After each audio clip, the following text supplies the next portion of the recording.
আরে ডক্টর দেখো না, আমার দাঁতের ভিতরে পোকা জমে গেছে। ঠিক আছে দাঁড়াও, আমি ড্রিলিং মেশিন দিয়ে তোমার দাঁতটাকে আমি স্বর্ণ বানিয়ে দিচ্ছি। এখন তোমার দাঁত দিয়ে এই বাটিটাকে একটা কামড় দাও। দাঁড়াও কাটতেছি। আরে এটা তো স্বর্ণ হয়ে গেছে। হ্যাঁ ডক্টর থ্যাংক ইউ। প্লিজ ভাইয়া আমাকে সাহায্য করো। এই মেয়েটার জন্য আমি কি করব, পেয়েছি এই কাঠটাকে আমি স্বর্ণ বানিয়ে দেই। বানানো হয়ে গেছে গোল্ডেনের। এই মেয়ে নাও, তুমি এখন খুশি হয়ে যাও। ওই এটা আমার আমার আমার।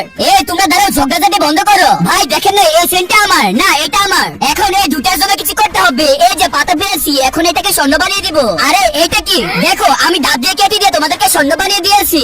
আরে বাহ, তুই তো এখন গেছিস রে। এই না না না, আমাকে ছেড়ে দাও, আমাকে মেরো না। এখন আমি এটা দিয়ে তোমার স্বর্ণের দাঁতটাকে আমি বের করে নিয়ে যাব। ওই সরি, এটা আমি নিবো না, এটা আমি নিবো। এই যে আমি পেয়ে গেছি। এখন আমি এটা লাগিয়ে দিয়ে দাঁতের ভিতরে এখন আমি এক এক করে কামড় দিয়ে স্বর্ণ বানিয়ে দিব। ওরে বাপরে, আমি এখন পালাই। ওই শালা কই পালাচ্ছিস? আমি তোকে তো এখন কামড় দিয়ে স্বর্ণ বানিয়ে দিয়ে যাবো। বাপরে, রাজু তো স্বর্ণ হয়ে গেছে। এখন আমি ওকে চুমু দিয়ে আমি আবার নরমাল করে দেই। হ্যাঁ আমি ঠিক হয়ে গেছি। ওই শালা দেখ, এখন আমি শক্তি মানে জাদু দিয়ে তোকে আমি মেরে ফেলবো। বন্ধুরা তার জন্য লাইক করে দাও।